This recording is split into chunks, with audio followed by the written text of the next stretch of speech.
Ferrell, you lucky bastard. Every movie you're in, you're like banging or marrying some super hot chick. And in this case, it's Alison Brie and her crazy hotness. Could I be you? Just like for a little bit? It's not too much to ask, right?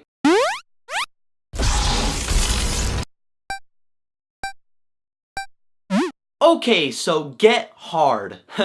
That's what she said. So Get Hard stars Will Ferrell and Kevin Hart, and Will Ferrell's this huge stockbroker who makes massive bank. Oh my goodness. He's rich, he lives in a nice house, he's banging Alison Brie, and he's having John Mayer play at his engagement party. But yeah, let's focus on Alison Brie.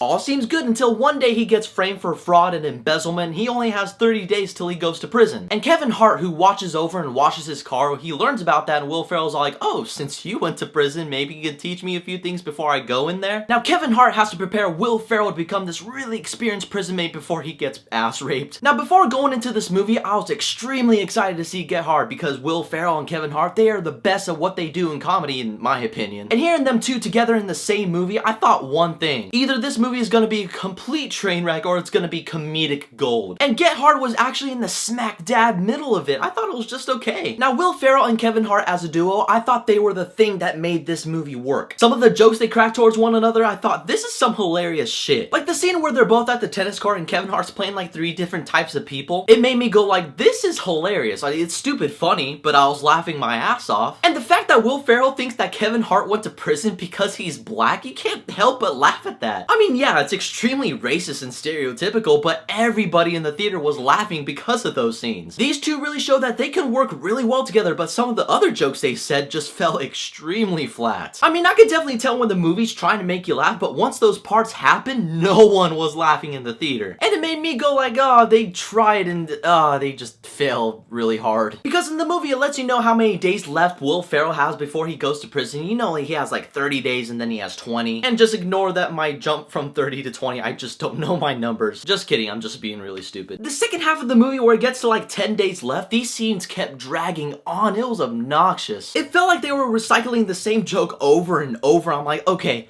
I want to see something new. But hey, huge surprise in the second act because T.I.'s in the movie and I thought his character was pretty cool. Not a big fan of his music, but it was nice seeing that this guy has a potential of being a pretty decent actor. And just a little warning before you go into this movie, if your eyes and your brain don't agree with flashing lights, then you may want to close your eyes in one scene. There's a scene where Kevin Hart's teaching Will Ferrell about a prison riot and what to do, and my god, that scene just almost made my head explode. For those who have seizures really easy from flashing lights or watching Pokemon, you'll have one, I guarantee it. I would be pretty scared if the person next to me was like, oh, shit just coming out of their mouth. Lucky for me, it didn't happen. You'll thank me later. So Get Hard had great chemistry between Will Ferrell and Kevin Hart. I like these two together, and in fact, I don't mind seeing them in another movie together. But you can tell that they had a lot more potential than they already have. I mean, they weren't like comedy masters or anything. Some of the jokes just fell flat, and a couple scenes felt like they just dragged on. But that doesn't take away from the fact that some parts made me laugh my ass off. And Alison Brie, guys, she's my future wife. But in the end, it's just one of those comedies you don't really need to see on the big screen. Because if you want to check out Get Hard, I say see it at your $2 theater. Holy shit, I haven't given out that rating in such a long time. Feels pretty good. It does, kinda. Have you guys seen Get Hard? What did you guys think about it? Whatever your thoughts are, leave a comment below. And as always, there's a link for my Twitter and my Facebook in the description below. Keep in contact with me. Don't forget to hit that subscribe button. But in the meantime, I have to get going.